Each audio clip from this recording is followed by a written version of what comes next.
And, another thing to think about too is, while it's hard to lose people we love, no matter what age they are, because, we never want to lose the ones we love, that it is really a fortunate thing to be able to grow old and die rather than be cut off in life shorter, which happens, right? So, there's this maybe sort of like life doesn't ever seem long enough on one hand, right? Because there was always more one wants, more growth, more opportunities to spend time together, more development, more deepening in relationship, whatever it is, more experiences to be had. It's never really fully enough unless one is suffering a lot. Then it's enough. People want to exit. But at some point to welcome the age and say, wow, I'm 80, I'm 85, or my parents are, I know your parents are quite old, in the 80s, right?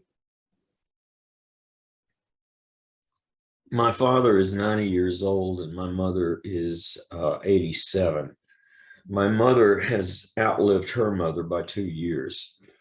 Well, And longevity in your genes. yeah, we've got some. Yep. And yeah, my grandmother loved Lucky Strike cigarettes, but that's Eastern Kentucky for you.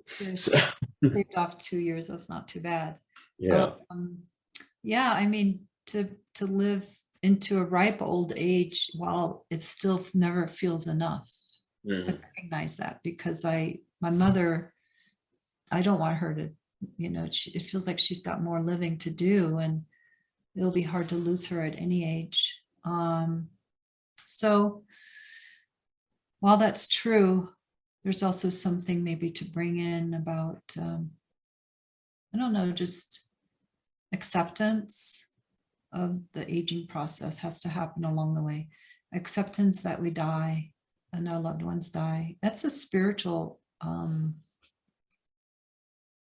maybe we'll do a meeting someday on online meeting about aging and dying. Because there's a lot that one can bring in terms of spiritual understanding and the acceptance. Yes. And it's not for the, it's like, that's the real grit, when it's not just aging, it's also pain and suffering.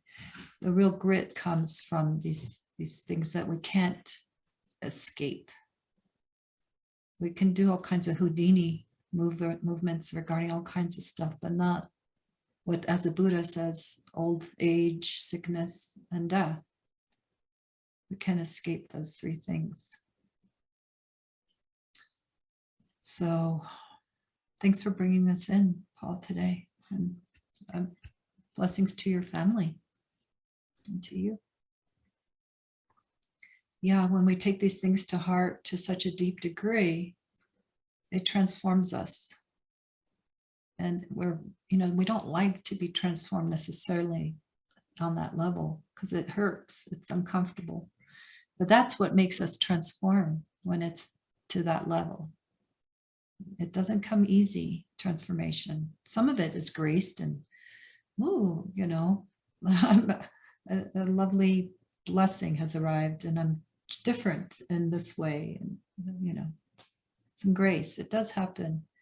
But most of the transformation happens through alchemy, the old alchemists turning metal to gold, right?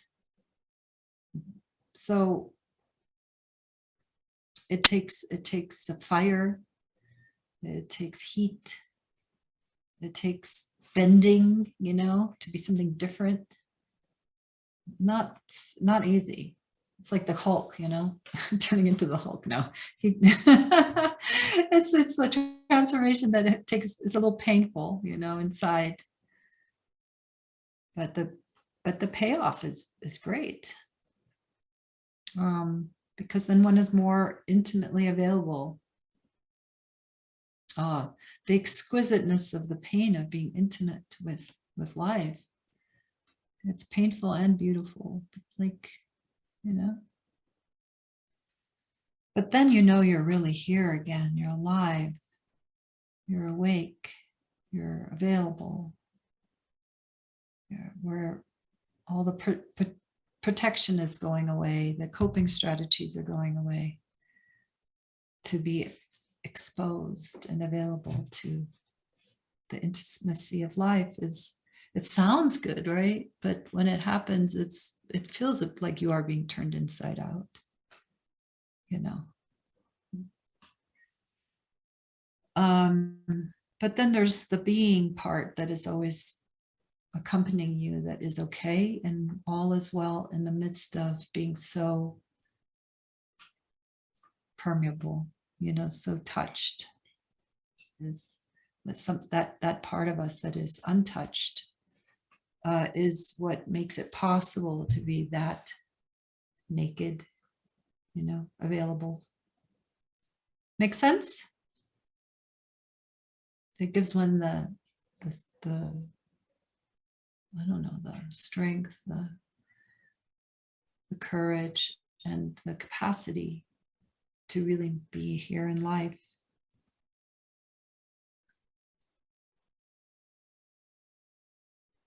Yeah, and that's what we want.